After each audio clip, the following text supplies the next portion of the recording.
Thank you, everyone, and welcome back to the last presentation, which is the last panel for the day. Here we'll be discussing how to support for quality journalism and civic literacy, looking at the long-term implication of FIMI. With us today is Mr. NALOVA Akua, who will be joining us via Zoom.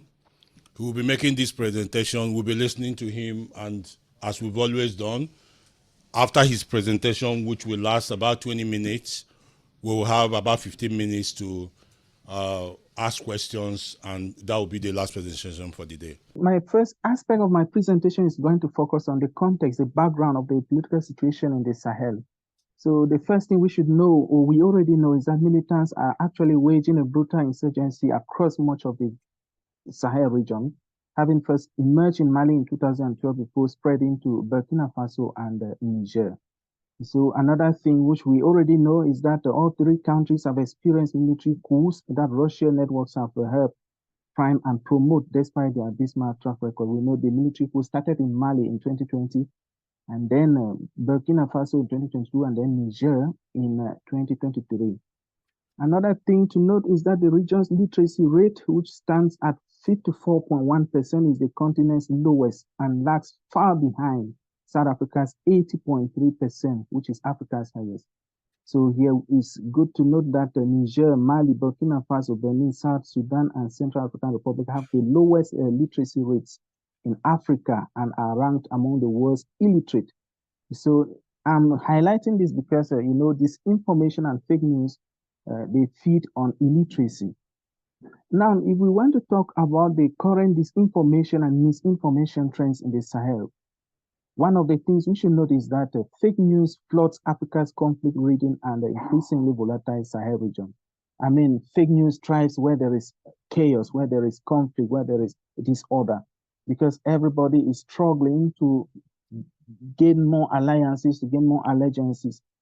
Secondly, West Africa is the region most targeted by disinformation. Data show that nearly 40% of documented disinformation campaigns in Africa come from West Africa. Secondly, roughly half of these attacks are connected to Russia. Russia has inundated the Sahel with disinformation since 2018, with 19 campaigns directed at Mali, Burkina Faso. That Russia operatives are active spreaders of false information across the Sahel. But not just Russia, we have China that has used state-controlled media to present its own strategic narratives on the African continent and in the Sahel in particular. Next, we are going to look at the form of misinformation and disinformation. The first that comes to mind is doctored news bulletins. We have a lot of news bulletins that are manufactured, that are prefabricated, which do not really exist. Then we have videos and photos that are altered with the aim of casting France's original West African alliances in a poor light. All of these are done by Russia or Chinese propagandists. And then many of the videos circulating mimic news broadcasts, and they often feature a robotic voice criticizing French troops or supporting the intervention of Russian soldiers. Again, we have Russian disinformation campaigns that employ paid African influencers. I remember Beverly talked about that in her presentation. We have paid African influencers, digital avatars, and the circulation of fake and out of context videos and photographs. And then finally, we have social media platforms like Facebook, TikTok, and Twitter, which are well suited for disinformation campaigns as they have very little content moderation. In Africa, the content is less moderated. And then talking about media outlets, I brought up this community radio stations that are crucial to keeping primary medium of communication. I mean, if you are not connected, you can have a radio set, you can easily listen to it. So militants and the Russian and Chinese propagandists, they are exploiting these mediums in the Sahel to pass across their messages.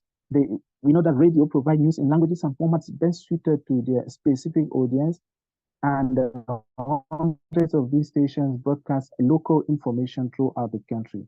We also have news, blogs, and the Facebook pages. We are going to come back to the important role of the radio, how radio can be supported in the later part of this presentation. Now we dive directly into how to support quality journalism and civic literacy. The first point I have here is a training seminar equipping Sahel journalists with skills in artificial intelligence. This, I think, will have a huge impact on the quality of information made available to the public, because I talked a while ago about the doctored videos and photographs that do not exist, that are manufactured. So the training of journalists on detect which video is fake, which photograph has been manipulated. Then next, the need for journalists in the region to form a network. This, I believe, will enable organizations to have the opportunity to help journalists and improve their journalistic skills on a daily basis, leveraging on artificial intelligence, of course. And then another item has to do with debunking of disinformation by means of fact-checking or media literacy campaigns.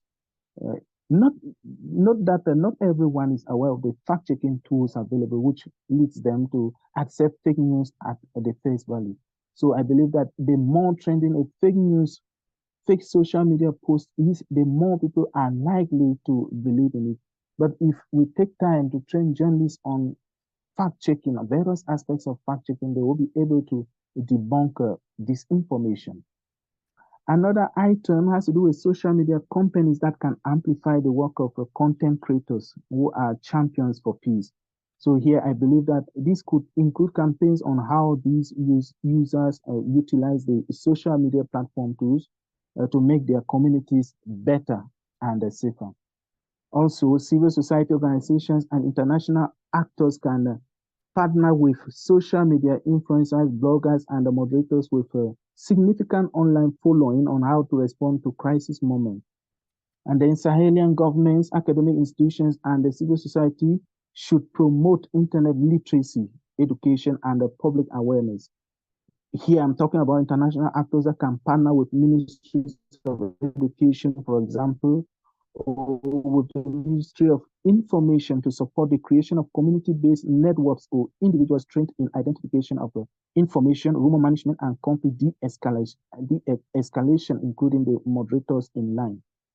And then next, we have the Sahelian government should prioritize structural inequalities in internet access, smartphone usage, and other technologies that hinder the inclusion of all gender, ethnic, religious, and social groups as they develop infrastructure and policies to foster the growth of the space.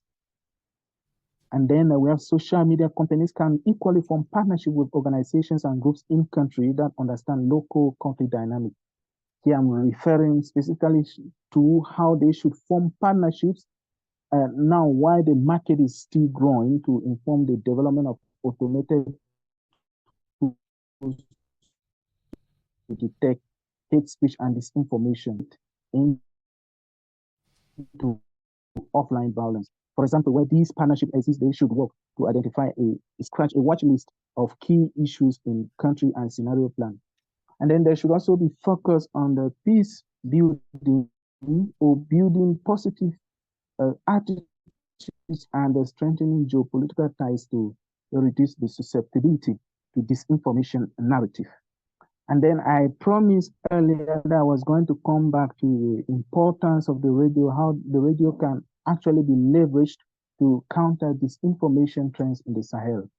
So the first point I have here is to produce programs on anti-extremism topics that are meaningful for their communities, while community engagement groups continue producing and distributing locally relevant common vulnerabilities and exposure content. Next, I believe that mobilizing and involving resource persons who support their radio stations, who ensure the sustainability of stations themselves, as well as the sustainability of their efforts to promote peace and mitigate violence and conflict, is ideal. And then community radio is a lifeline of valuable survival information for illiterate population grappling with food insecurity and armed conflict, political instability, and devastating impact of climate change. And then last but not the least, we have community radio in the Sahel region that are seeking to divert young people from the clutches of armed groups by highlighting the problem of unemployment and examining ways to boost job opportunities, income generating activities, and social cohesion through sports and community work. So I believe that the broadcast, if broadcasts are also broadcasts can also reduce tension between local communities and internally displaced people by promoting peaceful coexistence and joint activities like handicrafts and basket weaving. So is the little presentation I have prepared. Now the opportunity for everybody to ask a question.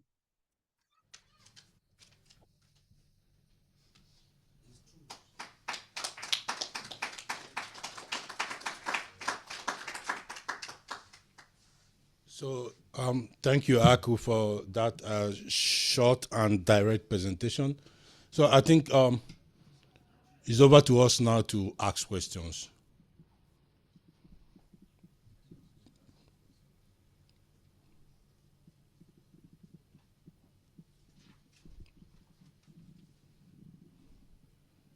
Questions? Okay, probably I will start. All right. So, Aku, in your presentation, you spoke about what Saharian states should be doing, and I'm sure you sat all through. And one of the things that came out here is that there's a deliberate, if I'm to use the word, there's a deliberate inaction by these states not to do anything. So what should we be doing when we know they are not going to do anything?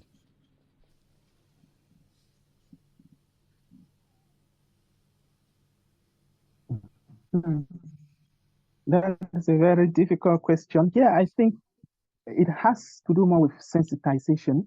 Sensitize the people who are concerned. For example, talking about the community radios or whatsoever, we have to sensitize the public.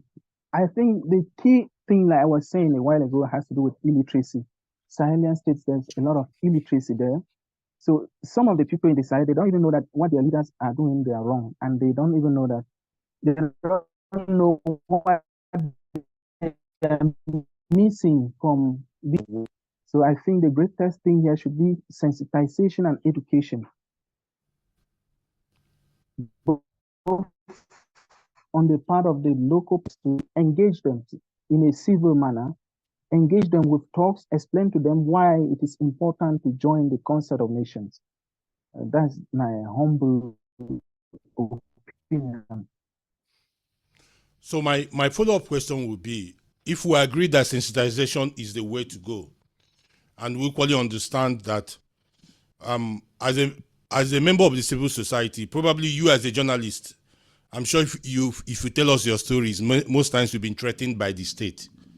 So who are going to be these champions, considering that even some people from civil society, like journalists who are doing this work, and if you're out there and they know you're out there, the might of the state might come against you.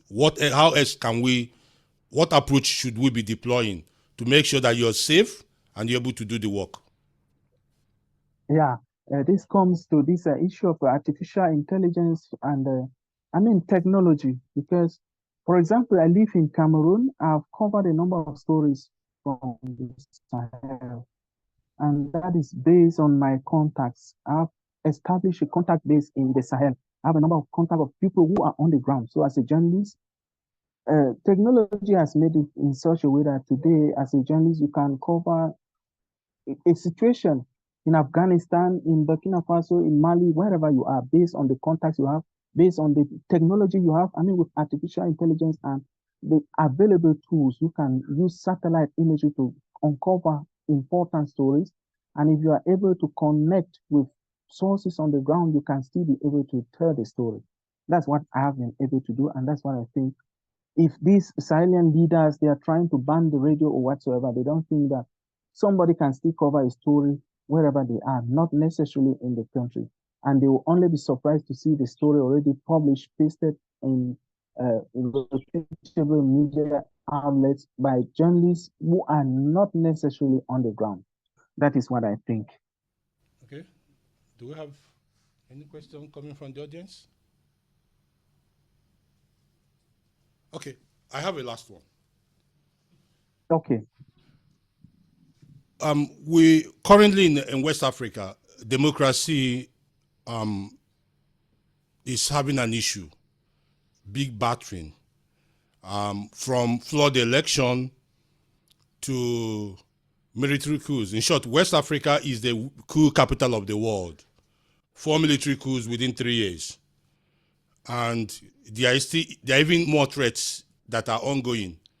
And this, we know, is fueling some narratives, especially what role China and Russia are playing. As a journalist who have been working in West Africa, yeah, I know you're Cameroonian, but I'm not sure you're more West Africa than you're Central Africa. So we take you as part of West Africa. As somebody who has been working in that region, and you just mentioned issue of illiteracy, especially in the three main countries that are a bit of our focus. But we shouldn't forget that it's like a wildfire. It blows on everyone no good. It starts from there and it's going. Do you think that the democratic backsliding that we are having is having an effect on misinformation and disinformation activities by China and Russia? Do you think that if we grow our democracy and it becomes very robust, that we're able to use democracy to counter it, or the other way around? Yeah, I think democracy is key. And then the main issue here has to do with patronage system. I mean, we see that leaders are becoming very selfish. The only one their kids and kings to be their successors, to succeed them. I mean, power mongering too. We see in Burkina Faso, the leader recently upgraded himself to a military person. So all of this has to do, like I said, illiteracy. There is illiteracy, and then there is poverty, because we see that people are becoming more and more poor. People fend for themselves. They cannot provide 3 square meals per day. So this information, the China and Russia, they will certainly come in, because they know that people are poor. People need this. People need this. Once you give them something, they are ready to go to the street. They are ready to pick up arms against the government. And then the people who are on the throne, I mean the leaders who are there, they are also not doing what is favorable. They are weak. They've cut off ties with, let's say, France or the US. And then there are people are cocooned in poverty. So I think it's a really complex situation that needs a lot of tact to manage. It needs a lot of tact. Okay. So this might be my last question, and that has to do with, if we are saying that democracy is where to go, which a lot of us believe. But I'm worried when people who are supporting Russia, but we are not asking of a president who has rigged all his election and continue to be in power. As a journalist, have you come across where people are comparing apple to apple, not apple to orange, by saying President Putin didn't win the election, he rigged himself? So why are we saying that democracy is no way to go? Is Russia a democratic country? Not just looking at it from the economic part, but from the political side. Is that something you're seeing with some of your audience and people who read your work? Yeah, I think that's true, because from the history of Africa is that Africa started as kingdoms. We have so many kingdoms. For example, in Cameroon, we have so many ethnic groups, and different kingdoms, they have fonds, they have chiefs, they have kings. So it's already some sort of system that people know that we grow in a setting where we have a fund, and then the lineage system, after the fund, the son is going to take over. So I think that may also be playing part. I mean, that aspect of democracy, Africans have not actually assimilated the concept of democracy. They believe that, president of the country. Somebody from my family can never be the president of the country. So there is already an established order. I feel that is still part of that illiteracy and customs to traditionalism too. So people still need to be educated on the importance, on the values of democracy, why democracy matters, why democracy doesn't really to maybe ascending to the patient. It all boils down to what I think is illiteracy. Thank you so much. Aku, we'll have to let you go now. Thank you for joining us. Thank you so much. The pleasure is mine. So we've come to the end of the panel. He's the last person in the panel section. So if we look at our agenda,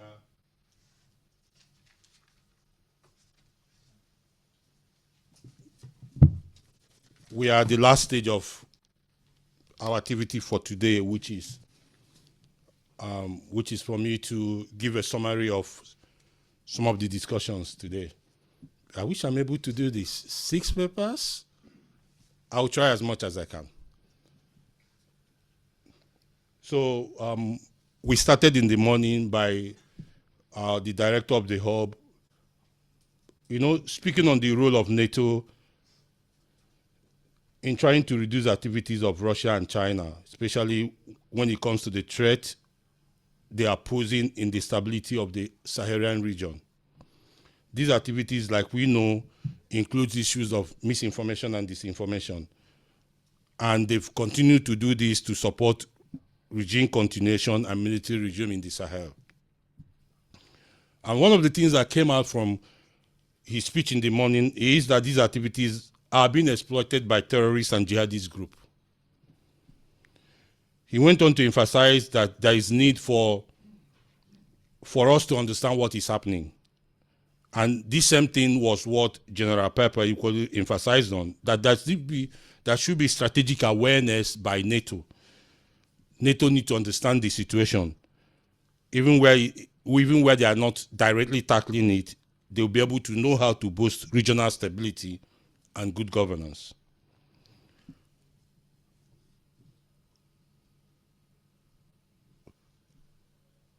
From our paper one, we understood that misinformation and disinformation are about shaping facts and manipulating information. And we understood that public opinions are easily manipulated, and they are done through various means, which include clickbait, propaganda, and so on. So if we look at some of the things Papa said in the morning, he talks about the new frontiers of disinformation and misinformation. This includes biotechnology, AI-driven disinformation, deepfakes, and so on. On the Sahel, we were able to understand that WhatsApp, Twitter, and Facebook continue to be the most used platform in sharing and disseminating this form of disinformation and misinformation. While speaking on the current effort, he spoke about the need to have a regional collaboration, especially with where international partners are coming together to find a way to do these things. And one of the key issues that he emphasized was the need to improve on fact-checking. Fact-checking is something we need to do, and we need to do this by investing in partnership, investing in use of AI, and as well as public awareness and transparent fact-checking. It was again to understand that global partnership and continuous collaboration could be another way to go, especially where regional actors are pulling together to resolve most of these things. Under this, we were able to understand that some best tools we can use, especially when we asked him further. He talked about there's need to be proactive around this than continuously being reactive. And in this, we talked about investing in people and being able to build dedicated AI that we can use as a proactive tool and not as a reactive tool. Telegram came up, and I think it's an area we need to deepen more in our further discussion. What's the role of Telegram in the Sahel? And then we're able to look at government efforts what are governments doing, especially government of the Sahel? What are they doing? It was important for us to understand that they absolutely do nothing, especially if it favors them not to do anything. I think that came out very clearly. And if we look at some of our discussion, we understood that they do something when it affects their regime. But if it does not affect their regime, they do nothing. You know, they are more interested in, this government are more interested in regime protection than countering any misinformation or disinformation that will affect an interest they want to protect. So that came out very well. What are one of the solutions that came out from the paper is that we need to start investing in civil society, the civil society and the civil society organization. I'm sure we understood where civil society could be the larger civil society. Civil society organization could be groups that are working towards countering disinformation and misinformation. We were, on the second paper, we looked at information environment. Here we were able to understand that this environment is very formidable and the target is the people. And one thing that came out is that it is targeted at influencing public opinion, and this had led to a lot of conflict dynamics. The information here is that the media, the information and the media environment in the Sahel is championed through rumors. We're able to understand from here that the national government of Burkina Faso, Mali, and Niger, and Chad use this information to continue to stay in power. So it favors them if these are some of the narratives that are told everywhere. And they're not the only ones who are using it. As they're using it, insurgent groups are equally using it because it pays them to use it. Then state-controlled medias are using it.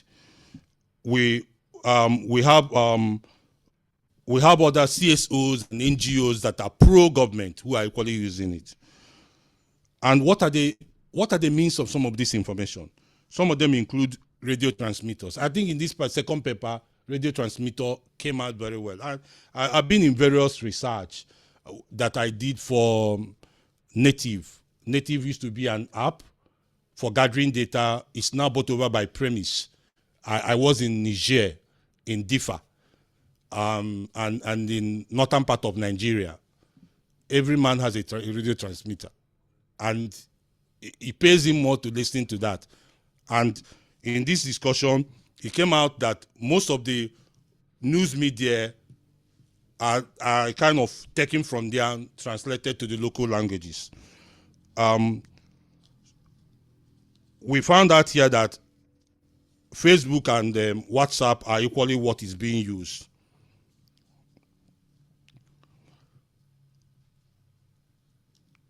One of the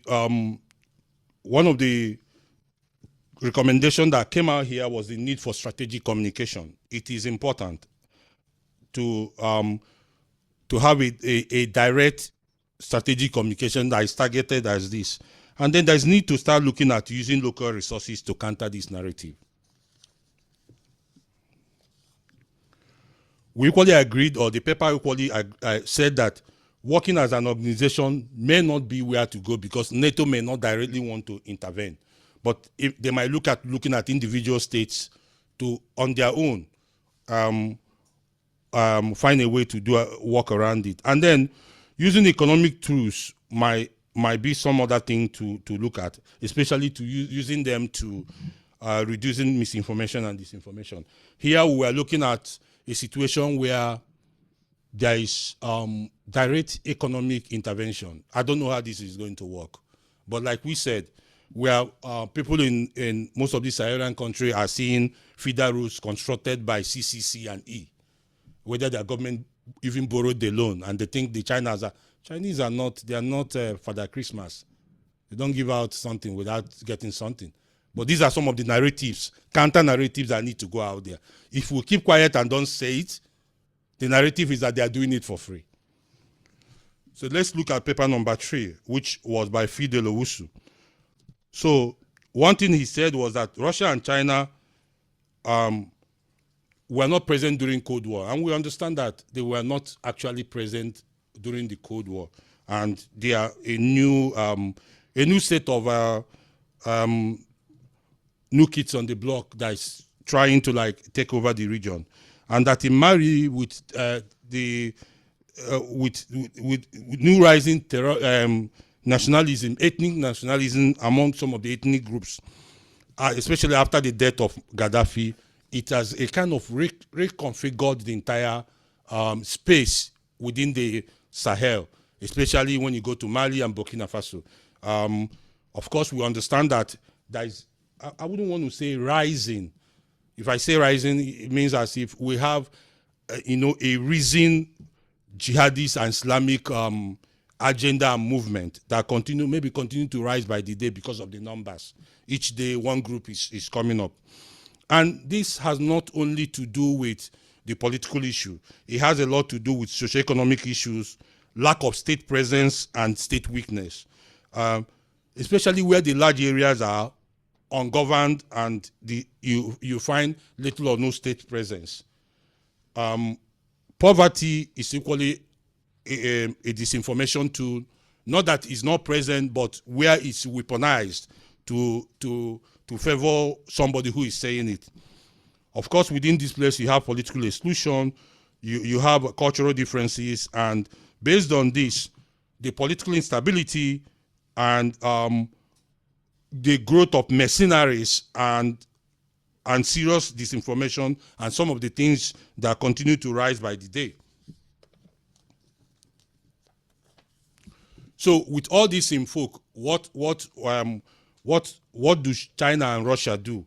They continue to weaponize the entire information space by claiming we are not colonizers, we are like your savior, and using organizations, military organizations like Wagner.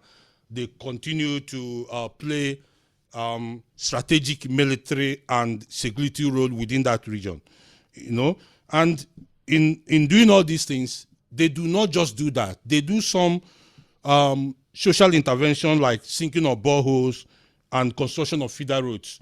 And it's good we understand that, because if you go to some of these places where you have the mines, they construct the feeder roads leading to the mine. And my question would be, but why are you constructing the road? The road pays them, not for the community, because they know that they need to pass the road to the mines, so they construct them. So it's important that we continue to understand this. And Owusu now informed us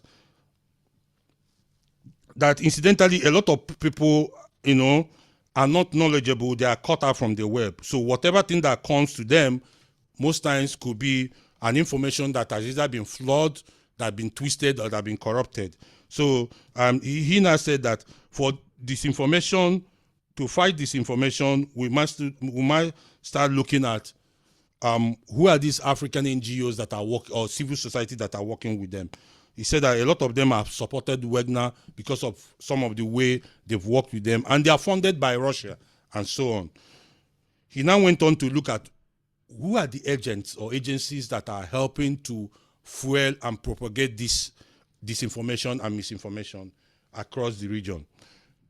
Incidentally, the first group he mentioned is academics. He said that, and I bent down my head, to say, am I sure I'm part of them? But I'm sure I know what he's saying. Because especially where somebody is making an argument with no facts, just because you have a socialist agenda, or you are a former leftist, and prophesy to being a Marxist of 30, 40 years ago, which do not even contribute to today's epistemology and knowledge, and you're still using it, is not something that is well good. And I think as some academics who are here, these are places where we should start doing some research and find a way to start writing papers that directly attack some socialist Marxist idea that do not hold water as of today. And I know I have a lot of them in this room. It might be a good journal to write, a good journal article to write. So he equally mentioned security elite, where you have retired generals who are propaganding Russian idea. There are a lot of them retired who are looking for relevance in their country, and this is a way to do that. Then he talked about media, Facebook, TikTok, LinkedIn, and how they equally target the regional organization ECOWAS. Owusu talked about the way forward. He said there is need for strategic and conscious countering measures. And I think this is key. We can't just say, or NATO can't just say, or Western countries can't just say, we understand that Russia and China are doing this. And my question would be, and what are you doing? So it's important to start knowing what we are doing. And I'm sure by tomorrow, my assignment to everybody, tomorrow I'm going to go around and ask everybody, give us one recommendation. It's a take-home assignment and everybody is going on with it. I will go around, one recommendation from everybody. We must go out here knowing what are the strategies, what are the recommendations. So he equally said there was need for fact-checking and dedication. He talked about a containment approach, measure to make sure we curtail this moving from the Sahel to the coastal state.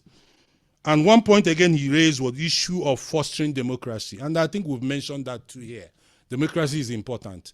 And like one of our great leaders said, I said among all the forms of governance, no matter how you don't like democracy, he's still the best among them.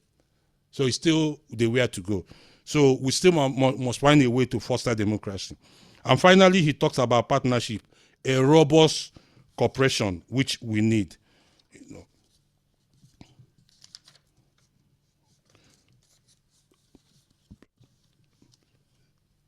The next paper is where we looked at. We looked at. Sorry, 1 minute. I'm trying to see how I can summarize this thing. Otherwise, I'm going to bore everybody with my notes. Okay, so we talked about how the Russia's hypocrisy and all that. So one of the things that came out is that the issue of Russia foreign policy, and these are the questions that came up, and where we were asked, what are Russia's foreign policy in the Sahel? One is resource exploitation. The second one is protecting regimes, because they needed to protect the regimes to continue to operate. Another one is diplomatic weight. Owusu mentioned that, where he said that they needed allies from Africa. So if it means getting them to, at least when it goes to where they will vote, they will say, oh, these countries from Africa are part of us. So he said that was important. And then he equally talked about Russia defense industry, which needs to sell arms. If they need to sell arms, they need to make sure that the wars will continue, you know. So that was part of what we heard from him. So let's move to the next paper. The next paper we looked at foreign manipulation and interference. So over here we looked at that this has been over a decade. That the most targeted areas are the urban areas. So the paper said that there is a kind of restricted access to information. However, what this has done is that why foreign manipulations are going on, the states that where these things are happening have a way of having ban on political discussion, like places like Mali, a crackdown on the civil society organizations like in Burkina Faso. You have local media being influenced and where information that are not true are used. Of course, they have the state media where some of these things are being propagated. And the most important one is that WhatsApp and Facebook remain unregulated. This is one of the big claims here. So you have Russian media, which according to Beverly, RT remains one that we should pay a lot of interest. Interest is because that they are pro-Wagner, they are anti-Western sentiment, they are pro-Western sentiment, and most importantly, whatever thing they do is to promote economic security and whatever interest that covers China and Russia. And of course, we understand that they support the pro-junta in this country. And over the years, there have been a rise of pro-junta civil society groups that continue to play a big role in this region. Let me not talk about some of the things she said, is where she took each of them and tried to explain what they do. But let me move to her contribution on China's strategic presence. So he said here that there's a willingness from China to cooperate with Sahelian government, leading to preferential treatment. So she said here there's a key commercial interest, and I will be able to emphasize this in the morning. You know, there's a key commercial interest, and that's where they are going. No, and again, she said that there's no overt media and political influence, which if you look at it at the first level, you would think there is. But when you understand the strategy, you understand that it's not overt, but it's covert. So it's interesting. So she talks about robust education exchange program, something that could help, and then media coverage. On fighting misinformation, one of the suggestions she made was there's a need for local initiative, which I think is very important, and we've been able to emphasize here. Then she talks about citizen journalism to counter misleading information, and we need to start doing that. How we do that, I think it has come out squarely here that needs to start educating people, fact-checking, and people being able to say, no, I think this is wrong, you know. Then she talks about the need there's a need to fight against misinformation in, using foreign partnership. And I think we've been able to say that Western partners cannot just say it's a Saharian issue, because you have interest to protect as well. And finally, she talks about there's a propensity to influence these campaigns, and especially where your media literacy is not there. Once you don't have media literacy, it will continue to grow. But if you have,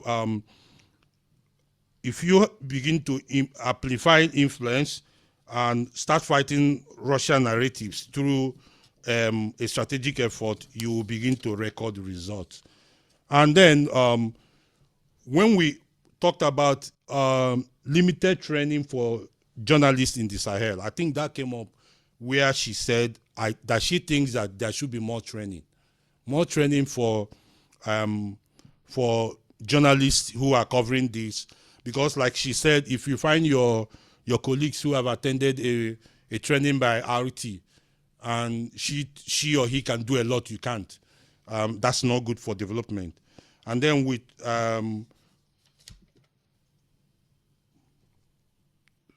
okay, probably I will at least stop her on here and move to Aisha's own, which is on improving resilience.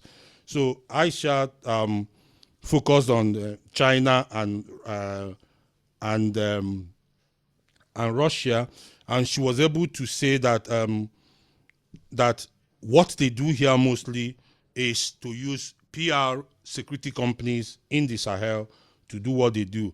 And her presentation equally made an accusation which I think was very important, which is that there's an oversimplification of narratives by the West. And I think it's important. Oversimplification, when you leave it to chance that it will happen. It won't happen. And if you look at when the director was talking in the morning, he talked about strategic engagement. If you have a strategic engagement, you are not doing oversimplified effort. So I think there must need to sit down and look at how do we not oversimplify? How do we start engaging actively?